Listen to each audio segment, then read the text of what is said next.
メックパイロットオンライン、バトルテックマニュアルオンライン、蒸気記憶オフライン、全システム混乱。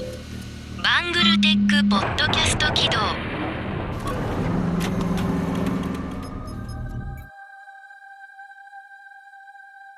In our 40th deployment of BungleTech, a BattleTech podcast, Michael and I take a trip to Japan as we dive into a brine cache of Japanese BattleTech releases recently re-earthed by members of the community in our primary topic segment, and ask ourselves the question, is this even BattleTech, or have we wandered into some Tetatae adjacent alternative BattleTech timeline?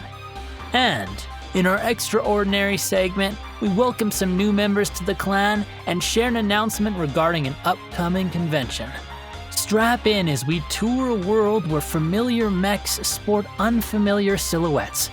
Just like a Marauder II crashing its way through a densely packed residential block, it's gonna be a journey of equal parts discovery and destruction. Get ready for those knowledge check PSRs MechWarriors. ボーナス目標特別宣言セグメント起動。 Clan fellows, gather and take heed. On this day we pause to honor not only our past, but the ever-growing strength of our clan. Through hardship and triumph, through every shattered armor plate and every rebuilt chassis, we endure and we rise. Today our mob grows larger, for two more stand ready to join our ranks and share in our destiny. MechWarrior Wargaming Wanderlust, you stride forward with the bearing of one who has walked many battlefields and sought wisdom beyond the borders of any single realm. Your wanderer's spirit speaks not of aimlessness, but of relentless curiosity, the same drive that forged the greatest explorers of the Star League and the boldest warriors of Clan Kodama. Now, your journey brings you to us. And Technician Devon, the pulse of every Omni-Mech, the precision of every actuator, the reliability of every heat sink. These are your gifts to our family. You join us as a guardian of our war machines, a steward of our future victories, and in your hands rests the power to shape the battlefield before a single shot is fired. Warriors and kin, let us welcome these two with joy and honor. Clan strong together!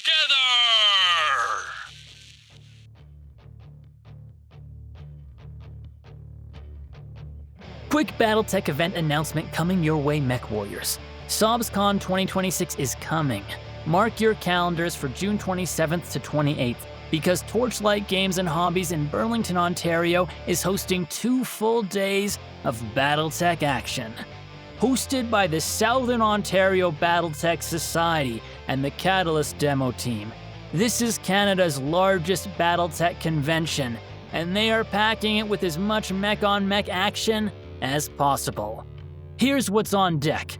Multiple BattleTech tournaments, Ace's Legacy, all-day grinder tables, all-day mercenary campaigns, a CSO painting workshop, and narrative scenarios for both Alpha Strike and Total Warfare. Entry is completely free. It's a Canadian miracle, so just show up and play.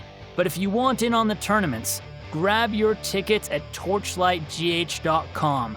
The link is also in the show description. To those showing up, have a blast.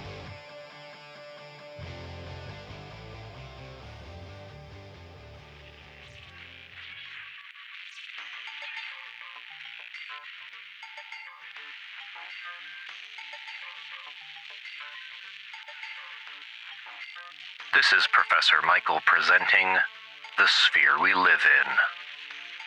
Much has been written concerning the lingering influence of the ancient Terran nation of Japan, most notably in the culture of the Draconis Combine. But what do we know of Japan itself? Beginning as an isolated imperial power, Japan was involved in numerous pre-spaceflight wars, ultimately culminating in the devastating deployment of the first atomics against its people by a warring nation, the United States of America, or USA. Following the devastation, however, was a period of rebuilding, intensive industrialization and economic development, supported by the occupying USA, which eventually became one of their strongest trading partners. It was this partnership that led the Japanese mathematician Takayoshi Fuchida to meet the American physicist Thomas Kearney. Throughout the early development of spaceflight, Japan remained a hub for technological and industrial development, partnering with the USA on the deployment of the Space Defense Initiative in 1994, and eventually the launch of Krippen Station in 2005. The Western Alliance, which would ultimately become the Terran Alliance, formed in 2014, and neither Japan nor the USA were founding members of the alliance, but the USA joined shortly afterwards in 2015. Several nations bordering Japan allied to prevent their own joining, but the USA applied military force to secure Japan and its neighbors' place in the alliance by 2024. Terran history for the centuries that follow becomes muddy, as the Terran Alliance became the dominant political body, both planetary, throughout the Sol system, and eventually spanning the earliest human colonies. Despite that, the nations of Terra would retain moderate independence with their affairs until the formation of the Terran hegemony, and Japan remained a powerful member of the alliance throughout its rule. Despite their relatively small population, numerous colonization programs were sponsored by the Japanese government or Japanese corporations, perhaps most famously those to New Samarkand in the 22nd century. Even in the declining days of the Terran Alliance, Japan remained economically and industrially relevant, though as the Terran economy collapsed, small independent nation-states such as Japan were struggling to remain relevant. In a show of national pride and backhanded generosity, the nation of Japan purchased a dilapidated national monument known as the Eiffel Tower from the bankrupt alliance nation of France in 2289, transporting it disassembled across half the world to exhibit in their homeland. Ultimately, Japan would, like the other great terrestrial nations, be brought low by the complexities of interstellar politics, the economic and environmental collapse of Terra, and the fracturing of the Alliance parliamentary system. In 2315, Admiral James McKenna would declare the Hegemony Charter, bringing an end to the Terran nation-states and unifying the world as the capital of the Terran hegemony. Now you know about the sphere we live in.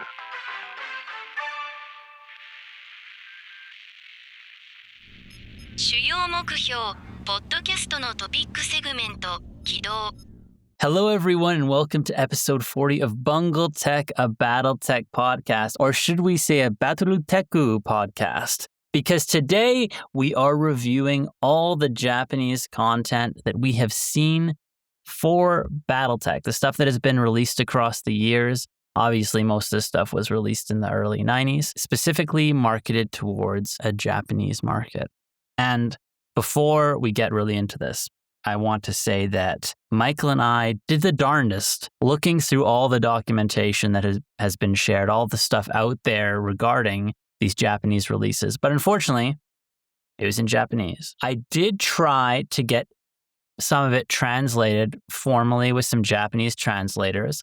Unfortunately, the 3 Japanese translators I went to all said they couldn't do it because they didn't understand essentially the universe enough to do the translation, which makes sense. They were like, well, I can't really translate this because I don't understand the game. I don't understand the rules. So lots of these words just don't fundamentally make sense to me. So it's not something that, an average translator would do. We'd have to have a translator that actually was more familiar with the space. And I tried to get it informally translated by sending random snippets to my brother, but he said that he doesn't know kanji, and most of what I sent him was kanji, so that was unsuccessful. There's a lot of kanji in there for sure. Some of the translation that I did, for example, I would use like Copilot to do some basic translation with some stuff. But in general, most of the analysis that's been done has just involved, I think, us looking at the pictures, looking at the structure of the book, understanding sort of the release cadence and all that stuff, understanding the source, and really going from there. So What did we look at? Looked at a few different things. We looked at the Japanese BattleTech box set release. So this is similar to the box set that was released in the West originally. Similar to the West one, they had like paper little cutouts of their mechs. That's what's similar to the exact same thing was done for the first box set of BattleTech released here. We also looked at something called the RPG Dragon Magazine 1 to 13. This is actually what got this idea in our head because someone's been releasing some images of this on Reddit. What was their name? Their name was Developer Soup.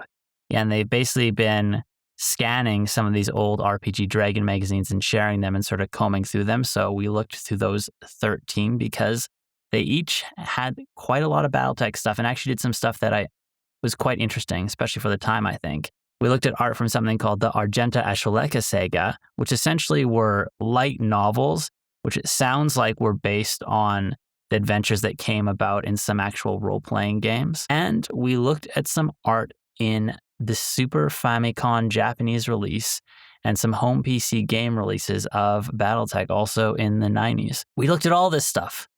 We read what we could, we translated some stuff roughly, and we came out questioning why we decided to do this project as always. But I think in general had some pretty interesting observations. So today we're here to discuss that. And as well, if you've been like hearing about this anime-inspired Japanese BattleTech art, we actually have shared a quiz in this episode in which we take all the official art from the original box set game and we do a little quiz. You can go in there and you can guess which mech you're seeing. It's a pretty simple quiz, I think maybe about 40 or something questions. And you can just test your interpretation of, is this a wasp? Is this a stinger? Is this an Atlas? Is this a Wolverine? What the heck is this? Is this a Marauder? You will be surprised at how different these are. They are dramatically different. So it's just a fun little thing to go in there. Here's your little hint. As a listener, they really did my fave little Marauder dirty in the anime art. There's a few elements of the design that I like, but boy did they make the Marauder wide. Hot damn. There's lots of stuff in there. And just as a little bonus fun thing, we included some screenshots there of pinup anime girls that were included in the RPG Dragon magazines. I believe there were maybe 8 of them or something like that. Anyhow, we included them in that quiz. You can go in there, you can rate them, which one you like the most. And what we'll do is, we'll look at this and we'll determine, hey, which anime mascot was the favorite? And you know what we're going to do? We're going to go commission an artist to take that and to do an updated version, which we will then update this episode's banner to. We'll have a little anime mascot for BungleTech because, hey, I'm an anime nerd. Why don't we have an anime version yet? We only have a retro cartoon version. So go in there, vote. We'll have a little cutesy anime pinup mascot coming soon. So, with all that information out of the way, I didn't even introduce my co-host yet. I'm joined today by the sensual Michael. Say hello, Michael. You gotta hang on. We established that you're supposed to be using new words, so I want an anime-rific descriptor here. How do I say sexy in Japanese? I'll just say awesome. The Sugoi Michael. Sugoi. Oh wait, no wait. Totemo kawaii. No, wait, not kawaii. Kawaii. Totemo kawaii Michael-sama. Yay. He's joined us. Yatta. Yatta. So anyhow, things are, maybe I'm a little bit discombobulated today, but that's okay. We're all discombobulated. It's just like reading, Japanese manga. I got to read from the right to the left instead of left to the right. It's very confusing. Everything's topsy-turvy Japan's basically like today. the mirror dimension. We went through and ended up in the mirror dimension, and people were drinking heavily and a lot more boobs than I remember. Way more. So one thing before we get into this a little bit deeper. So I want to talk about the RPG Dragon magazines. Okay, they released 13 magazines. Each one of them had some BattleTech content, and it included a lot of stuff.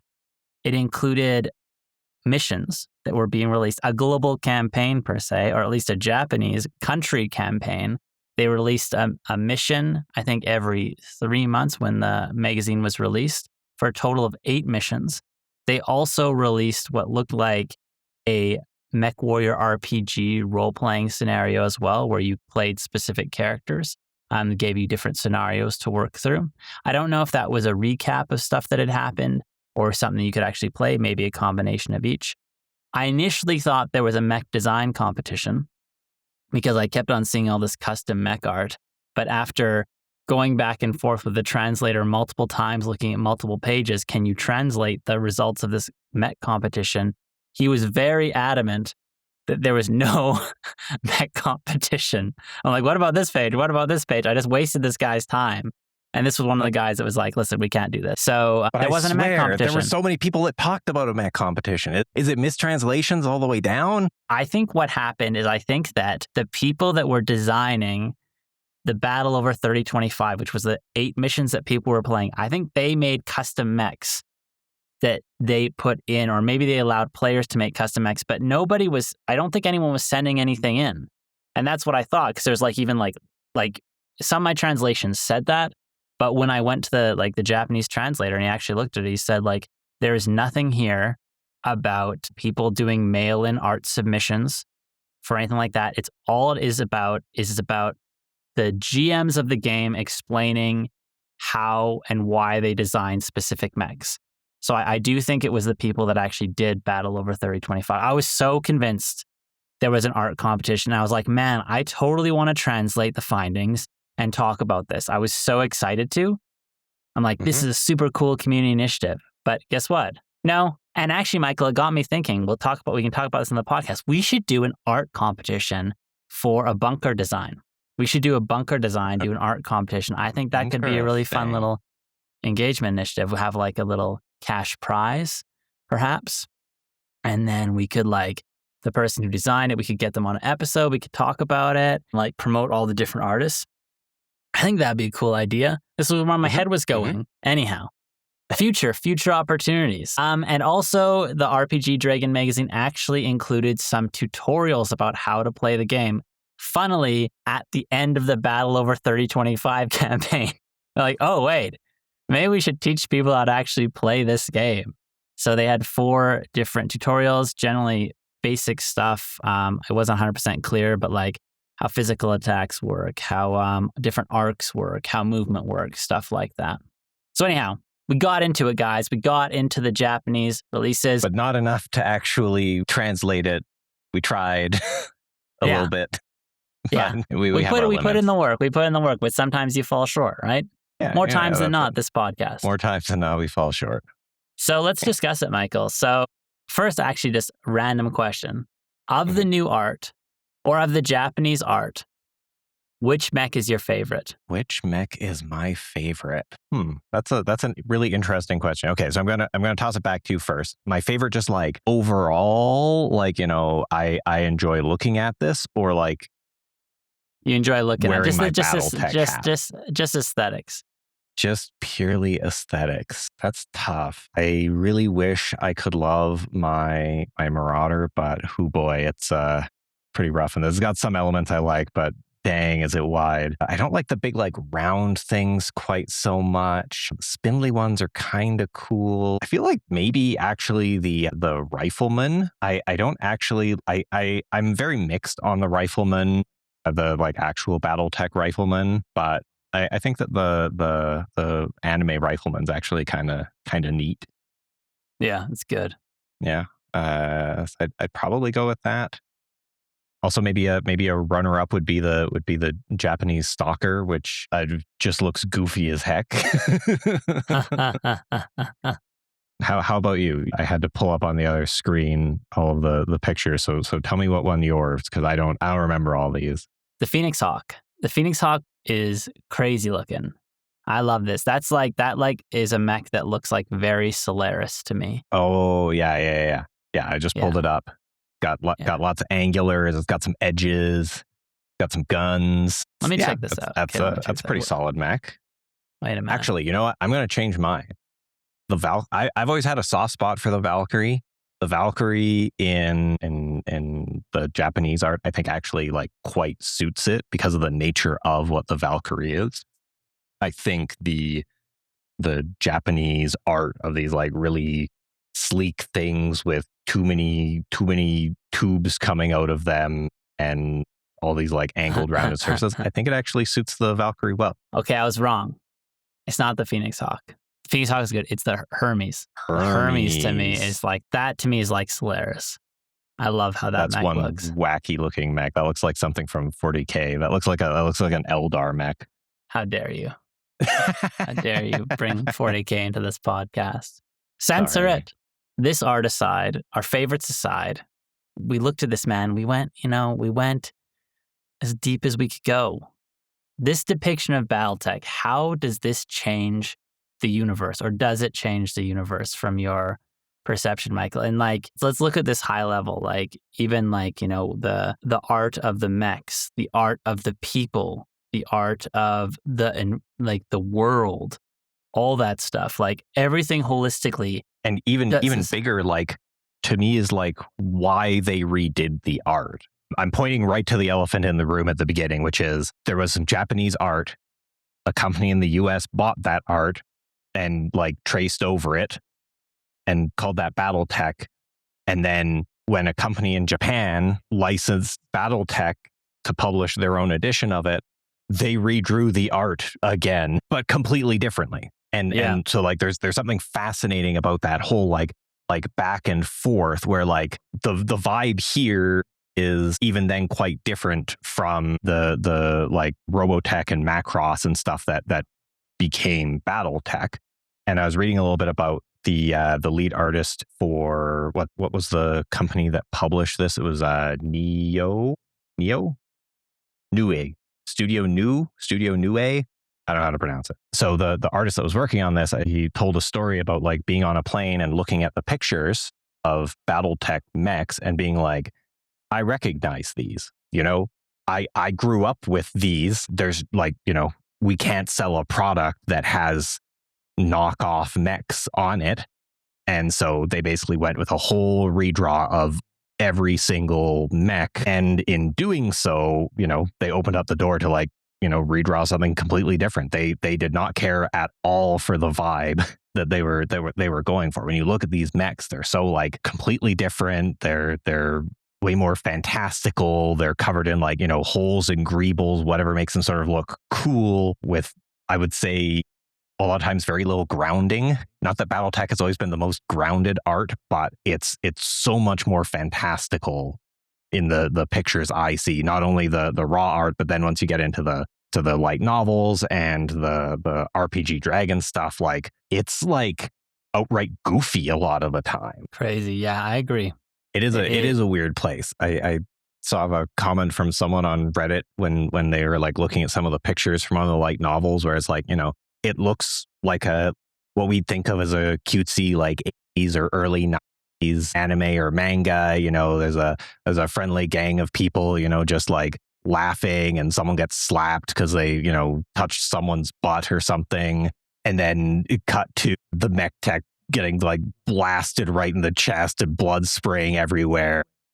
And like, I don't know, it really does have like an anime vibe to it. I don't know how else to put it other than like, I've seen the things that my weeb friends show me, and you know, this is that. Yeah.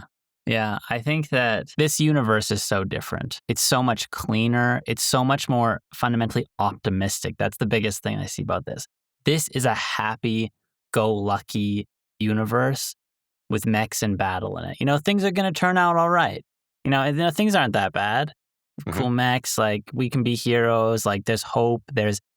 Everyone's depicted as smiling, laughing. Like it is, I guess the art for lots of this stuff, like specifically if we look at the Argenta Asholeca saga, that was done by the artist who did Gunsmith Cats and I think as well Dirty Pair. And you really see that feeling.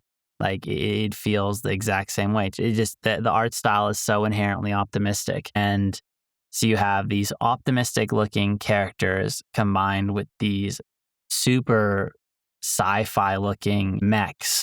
And it's really hard for me to imagine a universe in a state of war with how the characters are depicted and how these mechs represent. Like, to me, I can imagine a world that exists like this, but it's really hard for me to imagine this in like how I view BattleTech. I remember something that stuck with me a long time ago was a conversation. I don't know sort of how much it pans out in the long run, is like how a lot of Japanese media tends to be really focused on like people and emotions, whereas like North American stories tend to be really focused on like plot and events. And, you know, they didn't rewrite the backstory. Like, I think all of the backstory for the universe is pretty faithfully translated. But you end like, you know, everything in all of the scenarios and stuff, you know, it seems to really be focused on like these people, you know, it's a gang of four friends, or in some of the novels, they've got slightly larger companies, but, you know, it's like specifically like it's all about the interactions of these different people and their arguments. And, you know, there's lots of pictures of them like, you know, hanging out and doing things outside of mechs. I would say that it feels like there's relatively few pictures of mechs actually doing mech things, and a lot more pictures of like the people outside of their mechs. Yeah, exactly.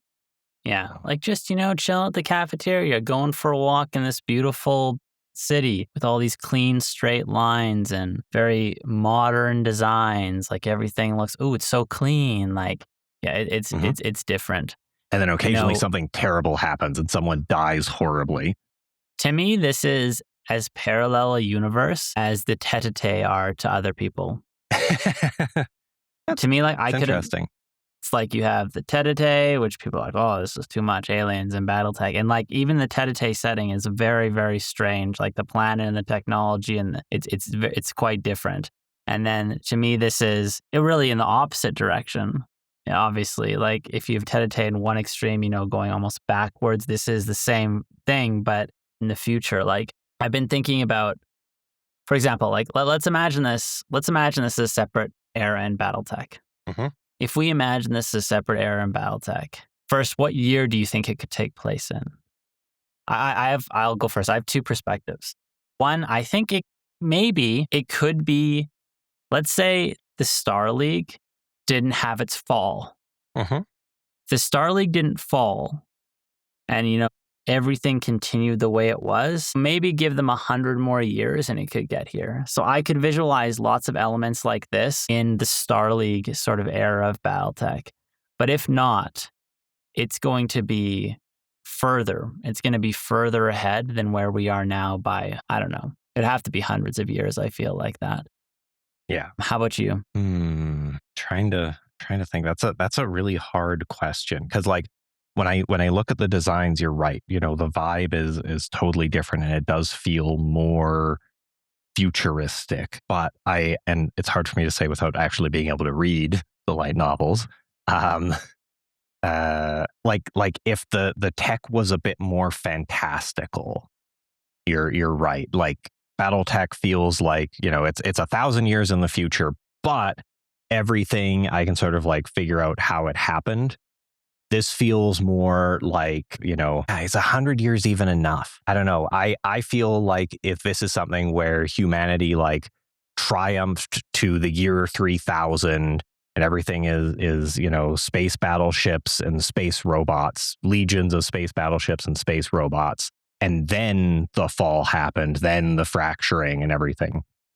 So I would say, you know, if the Star League fell in the year 3000, this is more like the vibe to me. Mm-hmm. You know, almost like society is like solved, like, you know, everything is basically post scarcity.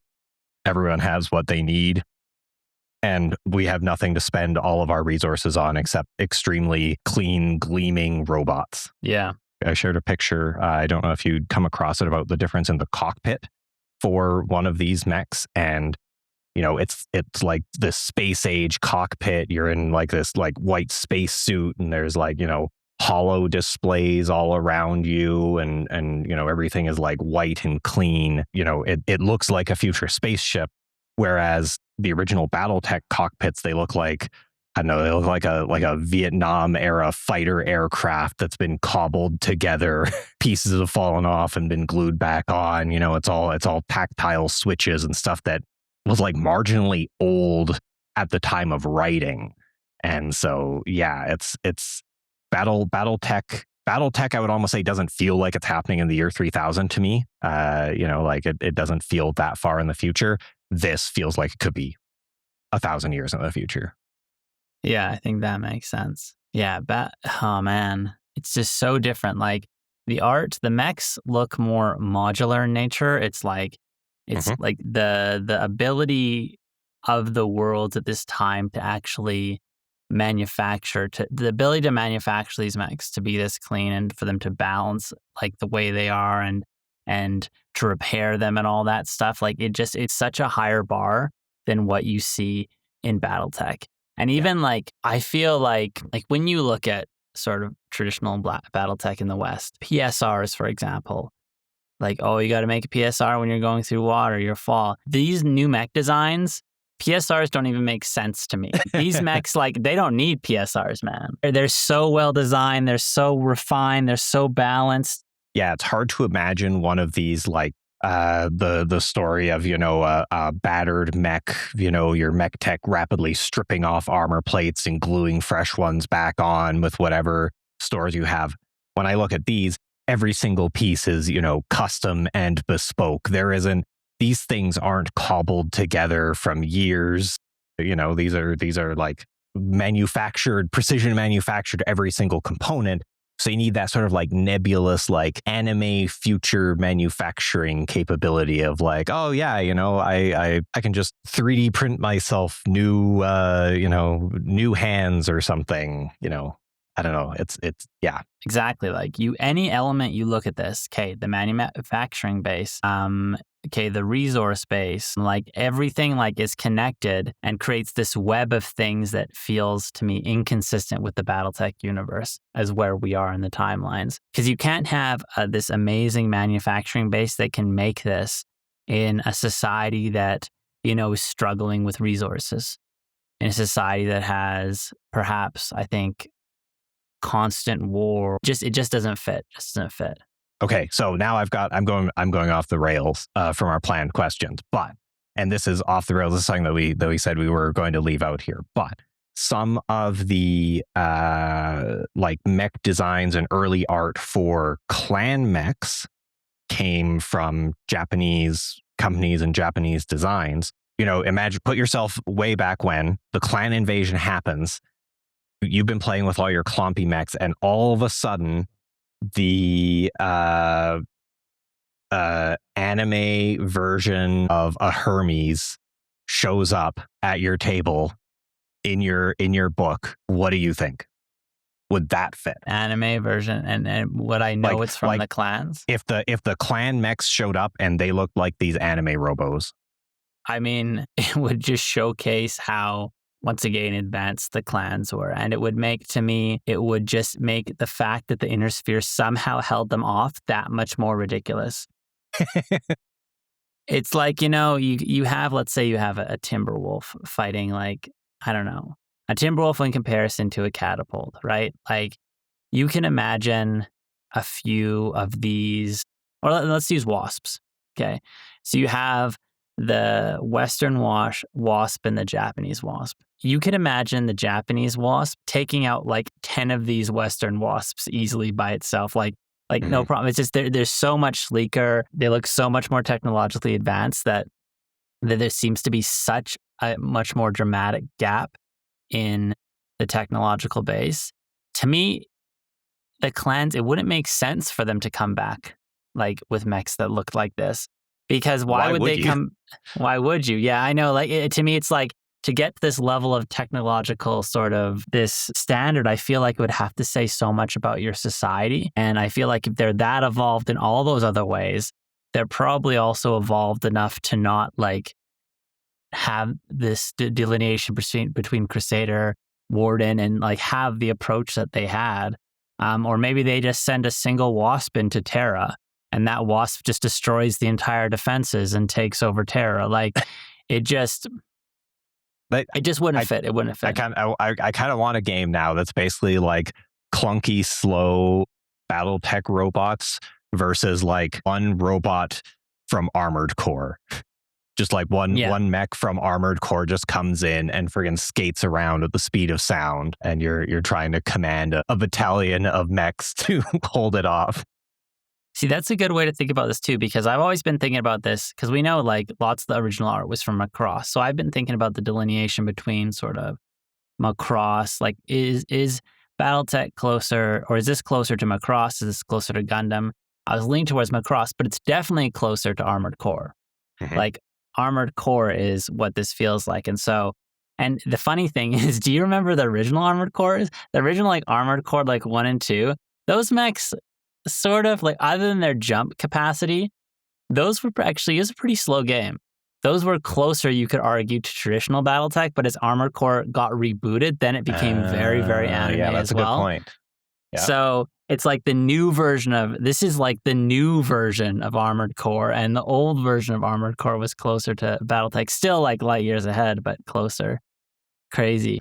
So we looked at a lot of these books. What resource stuck out to you the most? I think the one that sort of stood out the most to me was the little RPG like sections in the RPG book, or the RPG Dragon magazine. Sorry, the RPG Dragon magazine MechWarrior RPG events. Little story that they captured in there, just because again that like really solidified. You know, I looked at the mechs and I'm like, well, they're drawn differently, but like looking at the little, I couldn't read anything, but looking at the little vignettes of like, you know, the hijinks the gang was up to, and I really couldn't call it anything other than hijinks. I was like, what am I reading? I can't imagine any BattleTech property coming out with like this tone. Like it was so alien to me. Yeah. I think that mine is also RPG Dragon magazine, specifically the Battle Over 3025, which is their total of 8 missions they released. Because to me, this was, once again, it was something like similar to the global campaign. It was something they released one every 3 months, depending on the release cycle of the magazine. They released 8 of them, and then people would sort of carry on across those missions. And they provided stuff like maps, scenario, all that fun stuff. And I guess they put through some custom mechs in that were being battled as well. Yeah, I found that super, super interesting. Once again, the Japanese do everything first and better. You know, us Gaijins, we didn't stand a chance. There was only BattleTech in Japan for like 4 years, and they already did the global campaign initiative in Japan. And they did, yeah. I think of some of the architecture they showed in the Battle Over 3025. There was this one where it was like this building where it was like a sort of spiral going up. Yes. Like this huge spiral going up, and like your mechs were going, I'm like, my God. Even this building cannot exist in the BattleTech universe. Like this building itself, the architecture level, it's just too advanced. Especially considering mechs are going in there. There was so many little outliers like that I'm like, wow, this is crazy. But that was super impressive that they were at this time were doing something like this. You could really see that they were trying to generate lots of interest for the games. And I think that the point about, you know, maybe being the first global campaign initiative is, you know, obviously it's kind of a joke, but it's also kind of true. Like when you think about like the ability to have like interaction with readership and stuff, magazines are something where you could kind of do that a little bit. You know, you can publish your mission. The next one doesn't come out until the next magazine 3 months from now. And so you can be like, hey, send us in letters with your stories. And then you can, you know, publish some little letters to the editor and stuff, which is, you know, super cool. I don't know how much else that's happened in BattleTech magazines, maybe in like a Shrapnel or something. I was asking around to see if anything like this has been done, and I couldn't really find a clear answer, but it seems like really it would be this and the global campaign, at least this level, but like actually publishing an official, like global campaign didn't publish anything official. So this is like the fact that it published in like this official sort of, you know, physical release of a rule book or of this RPG themed magazine is super cool. And yeah, they put a lot of heart into it, and like all the custom art, like the for instance again, the, you know, the pinup girls, the mech art, even when they drew like the maps or were showing little examples. Like I remember in the scenario where they're showing like there's something very clearly about be careful if you stand one level lower than your opponent because they'll kick you in the head. There's a very clear depiction of that. And there's all a good depiction about not going in water. Like basically a mech sinking in water and this lady holding a sign says, do not swim in, like waving her hand. Kind of fun little teaching diagrams and stuff. It was sort of neat to have that in a general purpose magazine just to advertise the new BattleTech product. I guess there was one other thing that we looked at a little bit and we didn't mention, which is the what is it? The Fantasy File, a book that understands BattleTech well, which was like a game. I guess it's like this company made like a series of them for different games, and they're basically like primers for playing games, and they'd have little cartoons and stuff and explain how to play it well, give you some basic tactics for the game. And so there was one of those for BattleTech back in the 90s.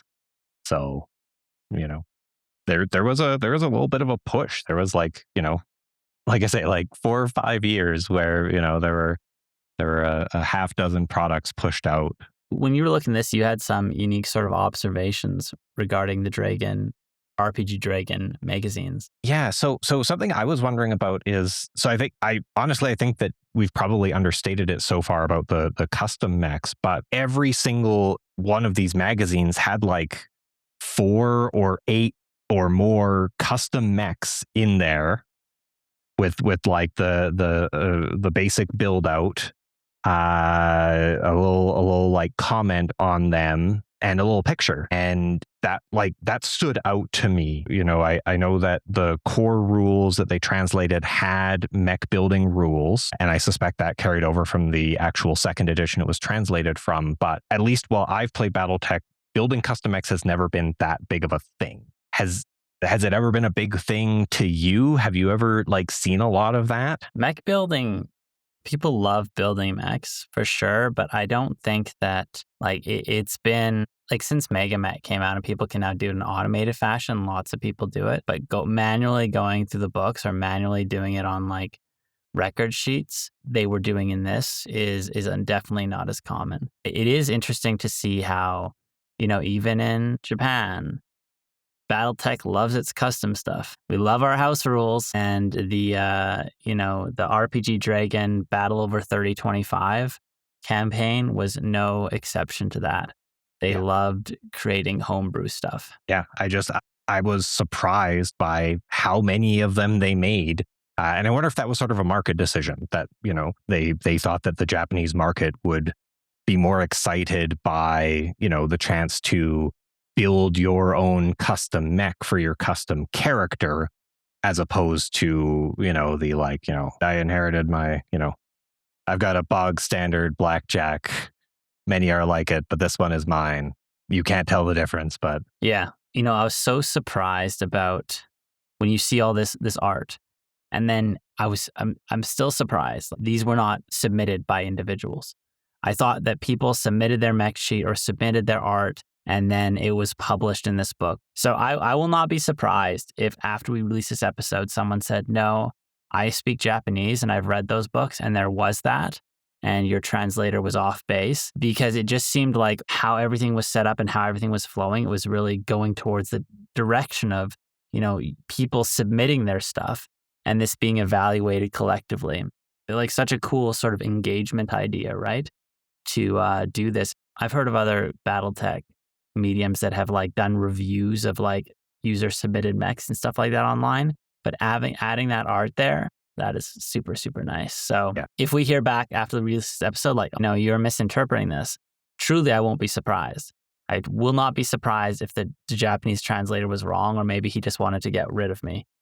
Get the heck out of here. There's nothing there, man. There's nothing there to translate. I'm not doing that. There's nothing there to translate. Yeah, stop asking me. And sort of associated with these, what do we think about their snazzy vertical stat sheets? They can they included those at an example at the end of each one of the RPG sections, and they're snazzy. They're compact. They're nice. And this actually reminds me of how in the technical readout books, this is sort of similar how they do it. They have the mech. They have a huge description. It's crazy, Michael? This is a complete side.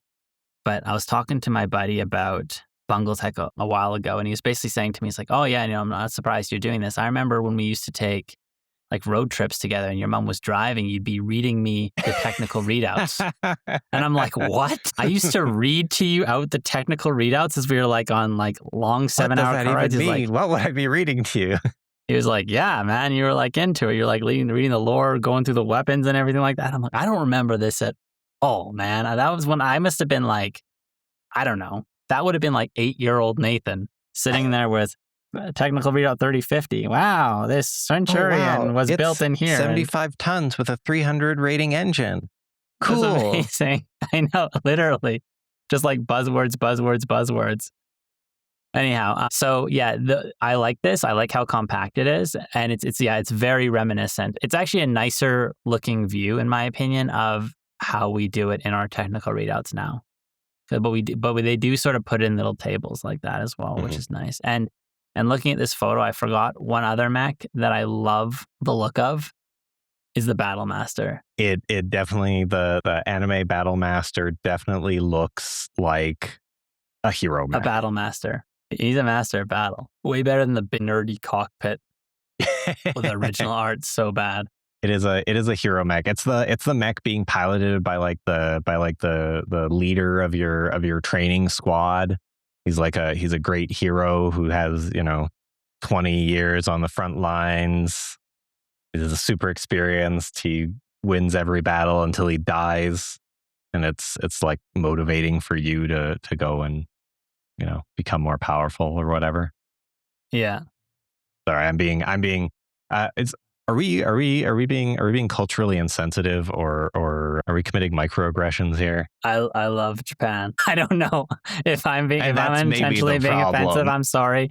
I am a huge nerd. I love Japanese culture and I love anime and I love these designs. I don't know if I offended anyone. I apologize in advance, but it comes from a place of love. I love you. Please accept me, Japan. Please accept me. Please accept me. Let me back in.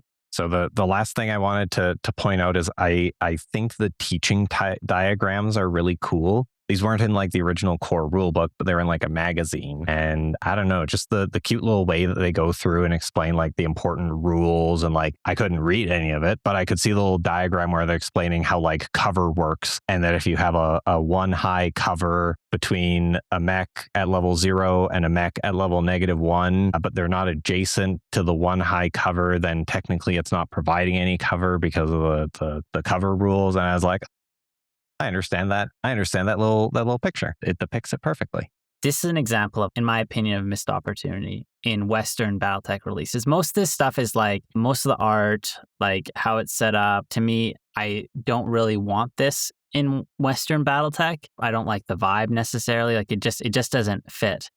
But having these little sort of teaching diagrams and tutorials that are actually characterized is so much more interesting than how it's done in the traditional rule books like Total Warfare or BMM, where it's very cold. It'd be so much cooler, in my opinion, if you had, like, imagine if you had like a little sort of like a mech instructor that followed you through the book, and you actually had this animated character that points, like sitting there, points up at the box, the text box, and like it's written from their perspective. It's like, remember, water is very hazardous, blah, blah, blah. Let's walk through this example that we saw on the battlefield today. And then it goes through it. To me, that would have so much more personality. And you could still have that personality and make it gritty and make it BattleTech. Yeah. Rather than, and honestly, to me, that would be easier to read than how it's currently structured. The rule books are just a matter of fact which is so weird. They're a matter of fact with tons of little lore implications thrown in there, right? And adding that more character, I think, would be cool. Yeah, I think that it's fun in a way that, like, I think a lot of BattleTech tries to steer away from being too fun because, we're very serious over here in BattleTech universe. Not so much in BungleTech Co, but generally BattleTech people, we're pretty serious and we take ourselves pretty seriously. But like I was wondering about, in the diagram, there are like these little, I thought I was looking at like a weird scatter diagram, but I think it was actually basically like a little picture of like someone going through like a mock, it was like a basically like a quiz on how many movement points would it take for this mech to go to a few different places. And underneath it, I think is basically a little conversation, like explaining how you would solve this. And it's like a little conversation in the form of someone, answering questions to their teacher. I don't know. It was just cute. It was charming. And so it was you're figuring out how much it would cost for what was it? Sundara-san, which my brother translated as Mr. Sunder, because I think it was a Sunder mech that was moving there. So Sundara-san. How many movement points does it take for Sundara-san to move here? Yeah, see, that's cute. That's totally cute. And maybe it's more of a BungleTech vibe than a BattleTech vibe. That's fair. And that's something that, like you just mentioned, I could totally understand that. But I think that, I don't know, man. I feel like lots of people that play BattleTech, they're playing BattleTech with the BungleTech vibe sort of perspective. So I feel like, the creators definitely are not like that, clearly. Yep. But I think that the community is. So I think there's lots of value. And you could have Don Moffat. You could have the best Steel Viper going through the tutorials, explaining how these things would work and being stern and having character. And that would just be so much fun. Oh, and I think even from narration perspective, you could have then narrative tidbits, maybe, I don't know, you click on the PDF, it loads, it has embedded audio or something. Anyhow. Let's not get into that. So anyways, what we're saying is the Global Campaign Initiative Season 2 is going to have a very different vibe. I actually like that idea. Oh my God, should we just actually could be cool if we could Global Campaign Season 2, or not even Global Campaign Season 2, but actually taking Battle Over 3025 and republishing this for Western audiences. Translating those 8 things. Once again, my translators weren't interested, but maybe there are some translators out there. Some translators for this. There's got to be some weebs in BattleTech, right? We got to have some listeners who are weebs. Right here. Yeah. But who can, speak Japanese better. Translator grade. Sumimasen deshita. Boku no Nihongo choto desu ne. There you go. That's pretty good. I just said, I'm sorry, my Japanese isn't very good. That sounds pretty fluid to me. Yeah. And I'm a good judge of everything. So anyways, this is a fascinating little thing. Go randomly Google around. There's some pages on Sarna linking to some of it. There's some Reddit posts with pictures from it. There's a weird Facebook gallery that has a bunch of pictures, but you gotta have Facebook for that. Totally. And check out our quiz in the show description so you can actually look at the art of every individual mech and see if your instincts are correct. And I think Studio New, they made this, they published it. They didn't really get any traction. And BattleTech never really went back to Japan. This is the one attempt. Sweet. Well, this has been fun. Yeah. I think that's all we have for today. But check out that quiz again, and thank you for listening. No Japanese outro. And jamata ne, tomodachis. Tomodachis is not real. It's singular, but I don't know how to say friends, so I said friend and add an S in English. Okay, don't judge me, guys. Good enough. Sumimasen deshita. Jamata ne.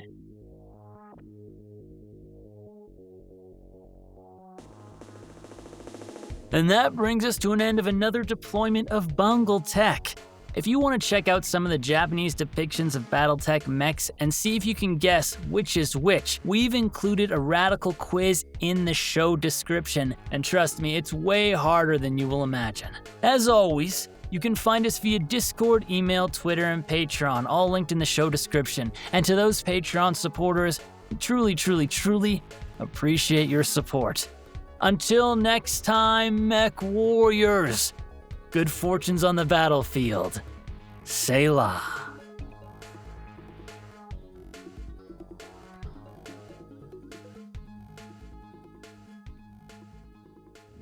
すべてのポッドキャスト目標達成。シャットダウンシーケンス開始。